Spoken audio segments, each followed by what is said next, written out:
Good morning and welcome back to another Saturday Somm-things with Mott's. Hi, I'm Mott's and happy July. June is over and we're getting into the warmer summer months. And I have my good friend Bruce Clugston with me again today. Bruce, welcome back to the table. Thank you. He is the owner of the Australian Beverage Company, and he's my guest today for all of these wines, Australia, and a little bit of celebration about America, because that's what we do. So, Bruce, can't wait for you to introduce our viewers to these wonderful wines. Thank you very much, Matt. Thank you. We've got a lovely lineup here today. Uh, some of my best-selling wines, in fact. Okay. We've got a Pinot Gris. Can you believe it? Australia doing Pinot Gris. Right. And I made that into a cocktail today, but I'll let you go ahead. And it is very much a Pinot Gris. It's not a Grigio, so the style of the wine. Same Sure. grape. We've got the Chardonnay from Kangaroo Island, made by Jacques Leton. Right. Definitely a old world meets new world. And we've got Shiraz from the Barossa Valley. And this one is actually a 2016, so it's got a bit of age on it. Sure. And we're getting some lovely development. And we've got this beautiful wine from Heathcote in Wild Duck Creek. It's a Cabernet, 2019, and one of my favorite wines. Okay, let's start with this Pinot Gris. I made it into a cocktail because it is getting warmer. Put it over some crushed ice with a squeeze of lime, and it's just delicious. Or if you're a purist like Bruce, you just drink it out of the glass. So tell us about this. Yes, this is made by Tim and Nick Napstein. Okay. Tim's a dear friend of mine I've known for many years. Just finished his 62nd vintage. Wow. And he's handed over the reins to his son.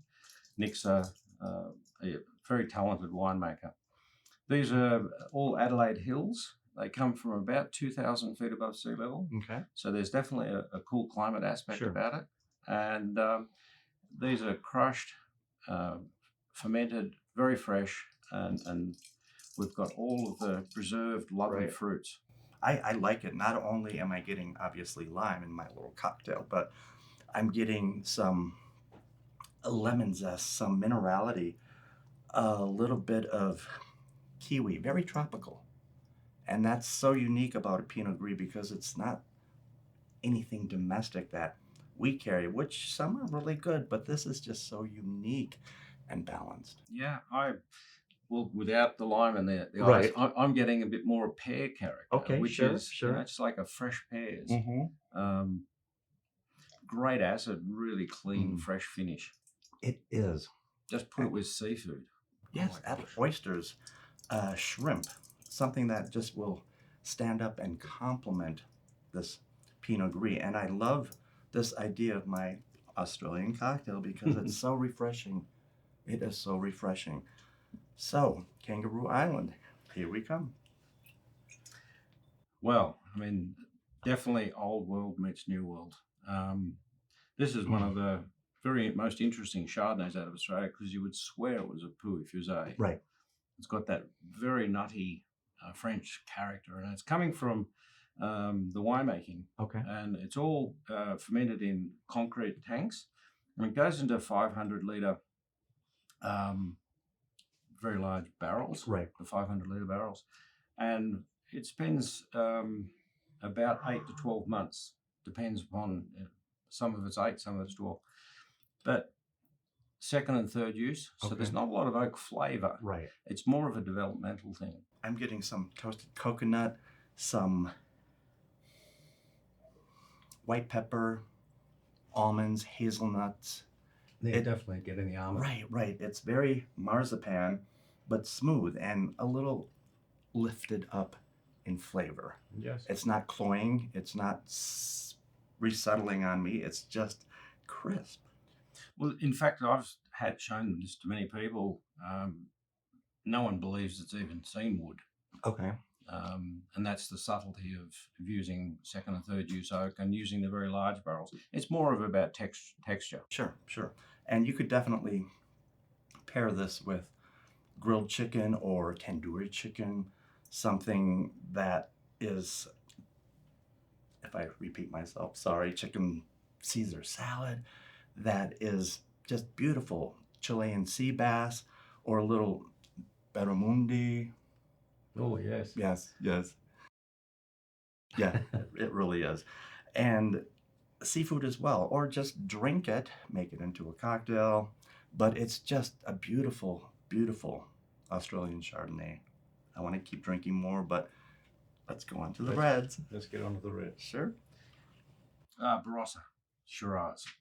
Those two words go hand in hand. Absolutely. And this wine actually handpicked as the brand, but the grapes happen to be also handpicked. So they're very gently processed. You spend about 14, 15 months in new oak, Okay. and it's had a few years in bottle. So it's had a chance to soften, take all the edges off it, and definitely getting some lovely tertiary characters. I like the color. It's almost a Burgundian type of plum, and I'm getting plum. I'm getting black pepper and red currants. Yeah. Some beautiful, beautiful notes. The spices are definitely diminished, and you're getting toffee, mocha, cassis, but it's so smooth and elegant. The smoothness comes from the aging. It really has all of that. The alcohol sort of disappeared. It's like there's no alcohol left. It's just so soft. Right, and Barossa is king for winemaking in Australia. It's just a very, very hot, beautiful, warm climate part of the country. And it just shows in these amazing wines, whether they are Shiraz or Cabernet, which leads us to our last wine, Cabernet. Yes, our last one. This is the other region, very similar in a lot of respects to the Barossa. This is a region called Heathcote, which is in central Victoria. It's about an hour and a half to 2 hours north of Melbourne. And this wine spends 2 years in new French oak. It's just got chocolate, mint.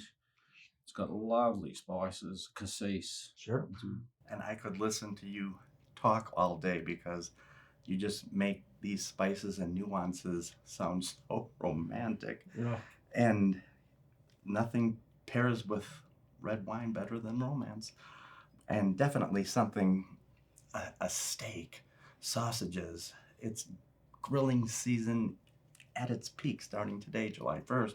So use your imagination and just have fun with it. But come and discover these wines because Miss Sheila already put them on sale.